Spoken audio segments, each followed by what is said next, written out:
Aujourd'hui est mon dernier jour de la première semaine d'enseignement d'une série que j'ai intitulée « Comment entendre la voix de Dieu ». Cette semaine, j'ai essentiellement établi lundi à quel point il est important de pouvoir entendre la voix de Dieu. Ce n'est pas réservé aux super-chrétiens, mais pour chaque croyant. Dieu veut communiquer avec vous et vous parler personnellement. Vous devez le croire. Beaucoup de gens pensent que ce n'est tout simplement pas possible, que Dieu est distant, mais ce n'est pas vrai. Dieu veut vous parler personnellement et se révéler à vous. J'ai ensuite parlé de l'importance de chercher le Seigneur. Cela ne se produit que si vous le cherchez activement. Le Seigneur ne vous poursuit pas, c'est à vous de le chercher. J'ai utilisé Jérémie, chapitre 29, versets 11 à 13, pour montrer que vous devez le faire de tout votre cœur. Autrement dit, tant que vous pouvez vivre sans entendre la voix de Dieu, vous le ferez. Mais lorsque vous atteignez le point où vous dites, « Non, je vais l'entendre. Je vais chercher jusqu'à trouver. » Alors vous le trouverez, et Dieu se révélera à vous. J'ai également partagé que vous devez acquérir des connaissances. Dans 2 Pierre, chapitre 1, il est dit que tout ce qui concerne la vie et la piété vient de la connaissance de celui qui nous a appelés à la gloire et à la vertu. Il est donc essentiel de s'immerger dans la parole de Dieu et d'apprendre. La parole nous enseigne comment entendre sa voix. Enfin, j'ai parlé de l'importance du calme. Il est nécessaire de baisser le volume du monde, des soucis de cette vie, de la tromperie des richesses, et de la convoitise qui étouffe la parole de Dieu. Vous devez avoir un moment de silence pour entendre le Seigneur, et ce n'est pas seulement la quantité de temps, mais la qualité qui compte. Je crois vraiment que c'est important. Je pourrais approfondir chacun de ces points, mais je vais passer à autre chose. Les 4 éléments que j'ai déjà établis sont les suivants.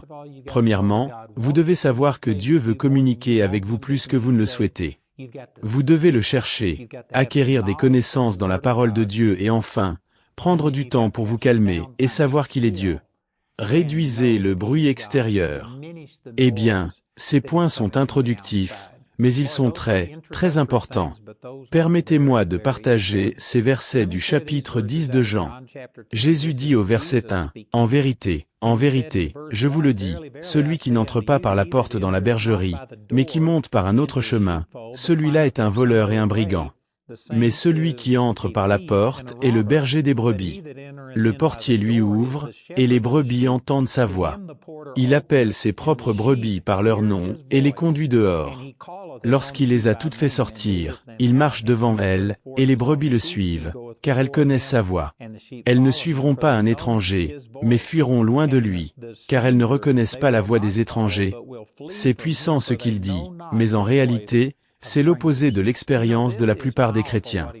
J'ai rencontré des centaines de chrétiens qui m'ont dit que Dieu leur avait parlé ou dit quelque chose. Mais d'autres sont venus me voir en disant, « Comment entends-tu la voix de Dieu ? Le diable me dit que je n'entendrai jamais sa voix.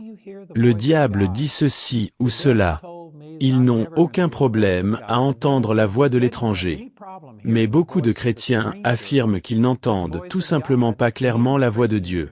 Pourtant, Jésus disait exactement le contraire. Ces brebis entendent sa voix, et ne suivent pas la voix d'un étranger parce qu'elles ne la reconnaissent pas. C'est exactement l'opposé de l'expérience de nombreux chrétiens. Et ce n'est pas ce que Dieu a prévu. Nous ne vivons pas dans l'abondance et nous n'entendons pas la voix de Dieu. Je vous assure que si vous pouviez entendre Dieu vous parler et vous dire des choses, cela transformerait radicalement votre vie. Je me suis déjà demandé ce que ce serait si, au lieu de conduire en se fiant aux marques de la route, vous aviez quelqu'un dans un avion au-dessus qui pouvait voir ce qui se passe au-delà de la colline ou du virage et vous dire si c'est sûr de dépasser. Je ne dis pas que vous devez ignorer les lois de la route ou les marques au sol, mais je l'utilise simplement comme exemple. Si Dieu peut voir au-delà de la colline et autour du virage, il pourrait vous dire ce que vous pouvez faire. Vous pourriez accomplir des choses que d'autres ne peuvent pas simplement grâce à cette perspective. Et pourtant, cela est réel pour nous en tant que chrétiens. Dieu connaît la fin dès le commencement. Il sait ce qui se trouve après la colline ou au tournant. Il sait quand vous pouvez agir. Il y a des moments où Dieu m'a dit de faire des choses qui ne faisaient aucun sens sur le plan naturel. Par exemple, lorsque le Seigneur m'a parlé pour la première fois de donner tous mes documents. Nous avons des articles pour lesquels nous suggérons un don, comme ceux que nous mentionnerons à la fin de ce programme. Nous faisons cela parce que, avant, je donnais tout sans jamais indiquer leur valeur ou quoi que ce soit. Beaucoup de gens venaient me voir en disant, « Nous voulons vous bénir, mais nous ne savons pas de quoi vous avez besoin. » Alors, maintenant, nous mentionnons un don suggéré. Nous avons même reçu des boutons en guise de don. Si c'est tout ce qu'ils peuvent offrir, nous leur envoyons quand même le matériel. La majorité des personnes, environ 53%, ne donnent rien, mais nous leur envoyons quand même les documents. C'est pourquoi je précise que c'est un don suggéré. Il y a quelques articles pour lesquels nous fixons un prix. Si une personne ne donne pas le montant demandé, nous ne l'envoyons pas. Mais pour la majorité, j'ai littéralement donné des centaines de millions de livres, de CD, de cassettes, etc. Cela n'inclut même pas notre site web, où nous avons plus d'1 million de téléchargements gratuits par mois. Les gens profitent des ressources gratuites. Mais je parle ici des produits physiques que nous envoyons. Nous avons distribué des centaines de millions de produits, et plus de la moitié des gens ne donnent rien. Et nous continuons à leur donner quand même. Tout cela pour dire que lorsque le Seigneur m'a parlé pour la première fois et m'a dit de donner mes documents, je vous garantis que cela ne paraissait pas intelligent. Je n'avais presque pas d'argent. Comment aurais-je pu tout donner? J'ai récemment enseigné sur notre programme télévisé, où j'ai offert des livres, CD et DVD sur la gestion financière sans même mentionner un don suggéré. Je ne connais pas les chiffres exacts, mais je peux vous garantir que nous avons donné des dizaines de milliers d'articles. Si vous faites le calcul, à 15 $ l'album, cela revient à 150 000 $ ou quelque chose comme ça. Bref, c'est une grosse somme que nous avons donnée, et cela peut ne pas sembler logique du point de vue naturel. Et vous savez, au début, quand nous étions petits, j'ai eu des difficultés financières. J'avais des gestionnaires qui venaient prendre le contrôle de notre ministère et la première chose qu'ils faisaient tous, c'était de dire qu'il fallait arrêter de donner des choses. Vous devez commencer à vendre ça. J'ai même eu des gens qui m'ont prophétisé au nom du Seigneur, en disant que je devais tout vendre, fixer un prix, et si l'argent ne venait pas, ne rien donner. Pour l'esprit naturel, cela semble illogique, mais voyez, comme je l'ai illustré, Dieu peut voir au-delà de cette colline. Dieu peut voir derrière cette courbe, même si cela ne semble pas intelligent pour l'esprit naturel. C'est un écart par rapport à ce que la plupart des gens font. Je crois sincèrement que la raison pour laquelle nous avons tant prospéré, c'est parce que j'ai tant semé. Je le crois vraiment. Je pense que c'est un élément important. Et donc, Dieu m'a conduit à faire des choses qui, pour l'esprit naturel, n'avaient aucun sens, mais lorsque vous pouvez entendre la voix de Dieu, quand Dieu vous dit de faire quelque chose, il sait ce qui se trouve au-delà de cette colline. Il sait ce qui se trouve au tournant. Il peut voir plus loin. Et cela s'est avéré être l'une des décisions les plus intelligentes que j'ai jamais prises.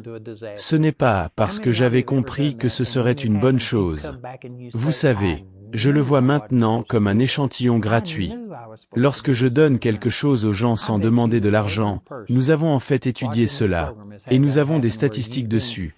Les gens qui obtiennent des choses gratuitement de notre part, dans un court laps de temps, disons 6 mois environ, écoutent ces documents ou lisent les livres, puis ils deviennent accros et commencent à obtenir d'autres documents, devenant donateurs.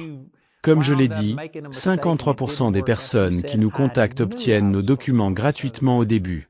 Cependant, parmi ces 53%, plus de la moitié finissent par devenir partenaires avec nous et donner régulièrement. Ainsi, après avoir tout analysé, seulement environ 25% prennent réellement les documents sans jamais rien donner en retour. Et pourtant, nous obtenons des revenus incroyables. Nous recevons plus de 5 millions de $ par mois, tout en donnant gratuitement la plupart de ce que nous faisons. C'est la sagesse de Dieu et la voix de Dieu. Dieu m'a dit de faire cela, et ça fonctionne. Maintenant, si Dieu ne vous dit pas de faire cela, et que vous essayez d'imiter ce que je fais sans l'avoir entendu, cela peut ne pas fonctionner pour vous. Mais je dis que Dieu m'a parlé, et cela a été l'une des décisions les plus intelligentes que j'ai jamais prises. Vous devez être capable d'entendre la voix de Dieu, et il vous parle d'une voix douce et calme. Comme je le lisais ici, vous êtes ses brebis, et vous entendez sa voix. Il aurait été facile pour moi, lorsque le Seigneur m'a dit de tout donner, de rejeter cette pensée en pensant qu'elle ne venait pas de Dieu. J'aurais pu la repousser au nom de Jésus. Mais vous savez quoi? Je l'ai juste accepté. Je crois que Dieu parle à chacun de nous, mais souvent nous le rejetons, car nous avons déjà des schémas de pensée établis dans notre esprit, et cela ne correspond tout simplement pas à ce que nous imaginons. Alors, nous rejetons ces pensées. Permettez-moi de vous poser cette question. Combien d'entre vous ont déjà eu à prendre une décision, et après avoir prié, vous penchiez dans une direction, mais tout le monde vous disait que c'était insensé? Vous avez suivi ses conseils, ou les circonstances ont dicté votre choix, et finalement, cela s'est avéré être une mauvaise décision, un désastre. Combien d'entre vous ont déjà vécu cela? Et après coup, vous vous êtes dit, « Je savais que je n'aurais pas dû faire cela. Je savais que j'aurais dû faire autre chose. » Je parie que chaque personne qui regarde ce programme a vécu cela, où vous étiez à la croisée des chemins, influencé par la sagesse naturelle ou les conseils des autres. Vous avez pris une direction, mais cela ne vous semblait pas juste, et dès que cela a mal tourné, vous avez réalisé que vous auriez dû aller dans l'autre direction. Je parie que presque tout le monde a vécu cela. Je me souviens d'une expérience lorsque j'étais pasteur à Pritchett, au Colorado. À l'époque, j'avais la trentaine, j'étais jeune, et je suis arrivé dans cette église qui ne comptait que 12 membres. Quand je suis arrivé, nous avons vu un homme ressusciter des morts, et la congrégation est passée à 100 personnes. Et tout cela dans une ville de seulement 144 habitants. Ce que Dieu faisait était incroyable. Mais cette église existait avant mon arrivée, et les anciens qui supervisaient cette église étaient des moissonneurs de blé itinérants. Ils suivaient les récoltes du sud du Texas jusqu'au Wyoming, et ils étaient absents environ 6 mois par an. Quand je suis arrivé, les anciens étaient présents, et l'église a commencé à grandir. Ils ont estimé que nous avions besoin d'un ancien qui serait présent avec moi pendant leur absence. Ils ont choisi quelqu'un qui, selon eux, convenait, un homme d'environ 60 ans, mûr et apparemment fidèle à mon enseignement. Tout semblait parfait. Mais quand j'ai prié à ce sujet, j'ai senti que ce n'était pas le bon choix. Et je leur ai dit. Ils ont demandé pourquoi, et je n'avais aucune raison concrète. Tout semblait bien avec cet homme. Mais après avoir prié et résisté, j'ai finalement accepté qu'il soit nommé ancien. Lorsque les autres anciens sont partis pour la récolte, j'ai été laissé seul avec cet homme, et il s'est transformé en une véritable épreuve. Il a commencé à répandre des mensonges sur moi, m'accusant de voler de l'argent à l'église, alors que je ne prenais même pas de salaire. Il m'a accusé d'adultère, de consommer de la drogue, de me saouler. Il s'est opposé à moi de toutes les manières possibles. Quand cela est arrivé, je me suis dit, je savais que je n'aurais pas dû faire cela. Je ne le savais pas intellectuellement. Il n'y avait pas de raison logique. Mais dans mon cœur, je savais que ce n'était pas la bonne décision. Vous savez ce que c'était? C'était la voix de Dieu. Voici l'un des points que je veux souligner. Dieu ne vous parle pas à travers la tête. Il ne vous parle pas toujours d'une voix audible, même s'il peut le faire.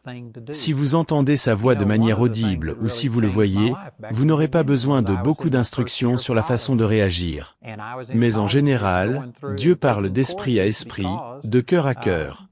Il communique par des sentiments et des impressions. C'est la manière dominante dont Dieu vous parle. Après cette expérience, j'ai compris que j'avais fait une erreur. J'ai décidé que, désormais, si je ne ressens pas la paix à propos de quelque chose, je ne le ferai pas, même si cela semble être la bonne chose à faire. Vous savez, l'une des choses qui ont vraiment changé ma vie au début, c'est que j'étais dans ma première année d'université. J'y suivais simplement des cours parce que, vous savez, l'université n'était pas une option dans notre famille. Vous deviez aller à l'université. Vous deviez être éduqué. Donc, je le faisais. Tout le monde dans ma famille était enseignant, et je m'apprêtais simplement à devenir enseignant. Non pas parce que je sentais que c'était ce que Dieu m'avait dit de faire ou ce que je voulais faire. Je ne savais pas quoi faire. J'étais juste, vous savez, en suivant les instructions qu'on m'avait données. J'étais donc dans ma première année d'université quand j'ai eu cette rencontre avec le Seigneur et que Dieu m'a touché. Soudain, j'ai perdu mon désir d'aller à l'université. Dieu m'a dit certaines choses, et cela a mis ma vie sur un chemin qui a tout simplement tout changé. J'ai perdu, vous savez, le soutien de certains membres de ma famille, d'amis et même de l'église que je fréquentais. En fait, l'un des ministres de notre église m'a dit que je ne pouvais pas être chrétien et affirmait que Dieu m'avait dit d'arrêter l'école. Donc, j'ai eu des problèmes à cause de toutes ces choses. J'ai perdu mon report de conscription. J'ai perdu l'argent du gouvernement, c'est-à-dire la sécurité sociale de mon père, qui payait mes études tant que je restais à l'école. Je veux dire, cela a tout simplement changé beaucoup de choses et cela m'a lancé sur un autre chemin. Je suis allé au Vietnam, et vous savez, je n'ai pas choisi le Vietnam. J'ai choisi Dieu. Dieu m'a dit d'arrêter l'école, alors j'ai fait ce qu'il m'a dit. Mais cela m'a mené à être enrôlé et envoyé au Vietnam. Au Vietnam, je ne me suis pas rendu compte de ce qui se passait, mais quand je suis parti, j'étais baptiste. Quand je suis revenu du Vietnam, je ne l'étais plus. Je n'ai pas intentionnellement changé. Ce n'était pas volontaire. Je me suis simplement plongé dans la parole et j'ai reçu le baptême du Saint-Esprit, en parlant en langue, et les baptistes ne me voulaient plus. Cela ne correspondait pas à leur théologie. Ils m'ont donc renvoyé de l'Église. De toute façon, le simple fait d'entendre la voix de Dieu a changé le cours de ma vie de manière spectaculaire. Ce n'était pas quelque chose que j'ai entendu avec mes oreilles audibles, ni quelque chose que j'ai vu avec mes yeux physiques. C'était juste une impression. Dieu parle d'esprit à esprit.